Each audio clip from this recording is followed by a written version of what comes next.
Avez-vous déjà réfléchi à la destination du voyage de vos rêves? Moi, j'y ai déjà pensé. Et pour être bien ici et maintenant, je vous propose de plonger au plus profond. Bienvenue dans le podcast Tendre une main pour soi. Vous êtes avec Alice Boy, embarquement immédiat, porte numéro 29, hall 2.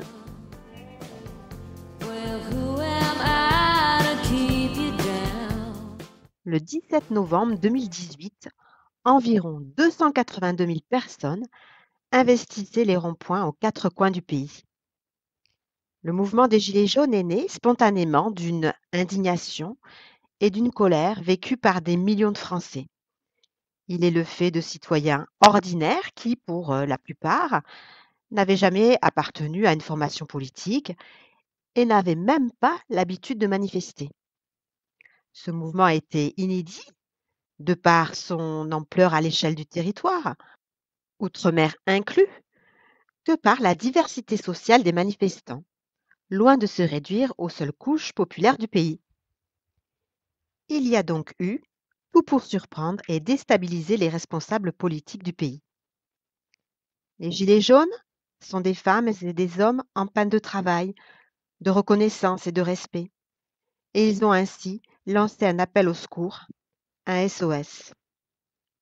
Ce gilet jaune, à bande fluorescente que nous avons tous dans nos véhicules pour pouvoir, en cas de panne ou d'accident depuis le bas-côté, permet de rester visible. Et ce symbole de ralliement du gilet jaune m'a semblé particulièrement bien choisi, car porteur de sens. C'est le devoir du pouvoir politique et des élites, d'une manière générale, d'entendre aussi ces Français, cette France dite d'en bas. En effet, les bobos parisiens n'ont pas trop à s'en faire pour le prix du diesel, puisqu'ils roulent en trottinette dans un Paris en grande partie vidé de ses pauvres. Mais Paris n'est pas la France, et la France ne se limite pas à Paris. La majorité des Français soutenaient initialement ce mouvement, car se reconnaissaient dans les revendications sur le pouvoir d'achat et manifestaient son soutien en klaxonnant sur les ronds-points. Mais progressivement, le mouvement a été infiltré et cet idéal de fraternité et d'entraide s'est délité avec le temps. Les Gilets jaunes ont été présentés dans l'inconscient collectif comme des beaufs, des clients de bars de province, des joueurs de PMU, certes bien aimables, mais au vocabulaire restreint et aux manières rustres. Avec cette image peu reluisante de provinciaux mal dégrossis, la popularité de ce mouvement s'est effondrée avec le temps. Sur une colère initiale inhérente à une hausse de prix des carburants, s'est très vite greffée une protestation plus globale comme l'injustice fiscale, la réforme de l'ISF et de l'imposition du capital, l'inertie face à l'évasion fiscale des multinationales, l'incapacité à taxer les géants du numérique. Tous ces éléments ont conduit nécessairement à dénoncer l'inégale répartition de la charge de l'impôt. 30 années de colère rentrée ont explosé soudain à la face de nos dirigeants, sidérés par la résurrection inopinée du peuple. Le peuple français, si longtemps humilié, méprisé, effacé même, se réveillait d'un long sommeil et sortait de l'état de sédation profonde. Pour ma part, à cette époque, je sillonnais en qualité de commerciale les routes de province dans les départements des Pyrénées-Atlantiques et des Landes. Je voyais des gens occuper un bout de terrain et le rond-point était devenu un lieu de rencontre inédit entre personnes d'une même zone géographique. J'ai été très touchée par cette joie, cette convivialité, ces sourires de la part des Gilets jaunes qui cherchaient dans le regard des automobilistes du soutien, une approbation tacite de leurs revendications. Le seul fait de sortir de chez eux, d'occuper l'espace public et d'engager des conversations à caractère politique avec des inconnus représentait déjà une fin en soi, le début d'une renaissance. Tous les Gilets jaunes ont senti qu'ils faisaient un nouveau peuple pour la première fois depuis des décennies, pour redevenir des citoyens réels, aptes à jouer un grand rôle dans la vie de la cité. J'avais mis mon gilet jaune sur la plage avant de mon tableau de bord, voulant ainsi timidement montrer mon soutien à ce mouvement. Je me sentais en complète empathie avec ces gens, en soutien total de leurs revendications. Ayant grandi en province, issue de la petite classe moyenne, je garde le sens des réalités et des priorités.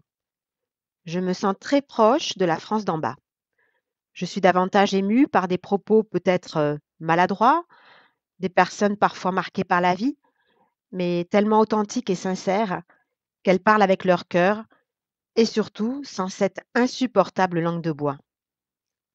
Certes, je n'ai pas osé descendre de ma voiture pour prendre un café sur le rond-point, mais ce mouvement me tirait souvent une vive émotion et même de l'admiration devant cette démonstration de créativité et de système D dans une ambiance empreinte d'humanité et de solidarité.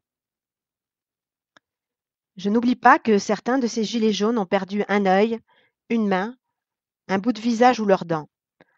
En une fraction de seconde, leur vie a été bouleversée, parfois brisée, pour avoir manifesté au nom de revendications totalement légitimes. Ils sont plus de 2000, selon les chiffres officiels, à avoir été blessés par les forces de l'ordre. Ils ont fait l'objet d'une répression ultra-violente de la part du gouvernement, qui n'a pas hésité à tirer sur son peuple pour le blesser dans sa chair. Mais aujourd'hui, 6 ans plus tard, ce mouvement symbolise pour moi tout l'esprit français, frondeur, revendicatif, résistant. Je suis fière de cet esprit gaulois réfractaire qui a porté la pierre à l'édifice du réveil populaire. La cocotte va exploser et les Français vont se faire entendre à nouveau et faire trembler le pouvoir. D'ailleurs, je rentre d'un voyage à Madagascar et on m'a demandé à plusieurs reprises des nouvelles des Gilets jaunes. Alors qu'auparavant, les étrangers faisaient souvent référence à la Tour Eiffel ou à Édith Piaf, j'ai réalisé combien le mouvement des Gilets jaunes avait marqué les esprits et suscité une lueur d'espoir pour tous les Gilets jaunes du monde. Les Gilets jaunes ont permis d'amorcer un éveil de conscience au sein d'une partie grandissante de la population. Ce mouvement a mis en lumière la fin d'un système à bout de souffle et les prémices d'un monde plein de promesses. Je voudrais terminer ce podcast sur les paroles d'une chanson que vous devinerez. On allait au bord de la mer avec mon père, ma sœur, ma mère. On regardait les autres gens, comme ils dépensaient leur argent. Nous, il fallait faire attention. Quand on avait payé le prix d'une location, il ne nous restait pas grand-chose. Alors, on regardait les bateaux, on suçait des glaces à l'eau. Les palaces, les restaurants, on ne faisait que passer devant. Et on regardait les bateaux. Le matin, on se réveillait tôt. Sur la plage, pendant des heures, on prenait de belles couleurs. Si vous avez apprécié ce podcast, s'il résonne en vous, je vous remercie de le partager auprès des personnes de votre entourage pour qu'ils voyagent au gré du vent. Faites-moi des commentaires, ainsi je pourrai mieux vous connaître. Je vous remercie de vérifier que vous êtes bien abonné sur Facebook à Tendre une main pour soi, Alice Boy, et je vous dis à la semaine prochaine. Loneliness like a